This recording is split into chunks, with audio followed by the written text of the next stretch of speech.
In today's video, I'm going to show you how to customize a picture. Let's get to it. First, you need to download Stylar AI. That's right, go to the browser. I'll show you the link below, and we go ahead and sign up. First thing is click on New Project, and then we have a couple options here for aspect ratio, 1:1, 3:2, 3:4, 9:16, 16 by 9. I'll just click 1:1 and hit apply. We have a couple options on the left here. To import text to image, image to image, or generate fill, I'm going to select text to image. And once we do that, we have a style option here. I'm going to select style, and then we have a couple of options here to sketch, neon, futuristic, retro. I'm going to go with retro radiance.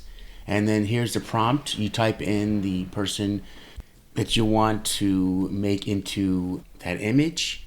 I'm going to type in Marilyn Monroe since we're talking about retro, and then we hit Stylize, let it do its thing, and there you have a beautiful image of the famous actress Marilyn Monroe. And I mean, it's pretty darn good how accurate it looks. Let's try one more.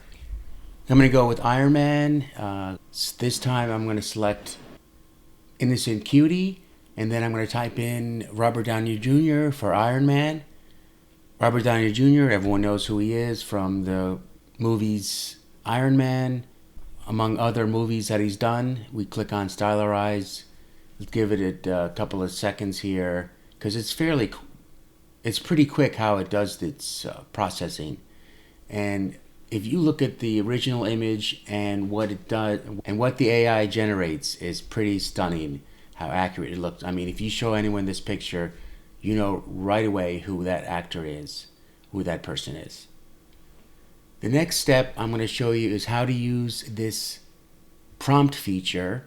And before we do that, I just also want to show you how to place this picture onto the canvas. All you really need to do, self-explanatory, is click on the image that you want to use, and we go ahead and place it on the canvas. This way, once it's on the canvas, you can go ahead and customize it the way you like it. I like this one-on-one image, so I'll be using this one. You save as image and it goes right to your desktop. The next thing I want to show you is how to use the prompt feature, and in this case the image is already going to be saved. Here's a picture of Ariana Grande. She's not looking directly at the camera, but as you can see, she's sitting there with her hand on her chin. Once again, I'll use the Innocent Cutie. And if I click on Auto Prompt, it'll actually describe what the picture is. A woman with blonde hair posing for a photo, which is pretty cool how it actually, the AI generates, and it tells you exactly what the picture is about. Now go ahead and click on loading, and there you have it, images of her. I did change it. I did change the prompt. I made it a woman standing in front of a garden, which is different, but it actually uses the same image that you've supplied it with.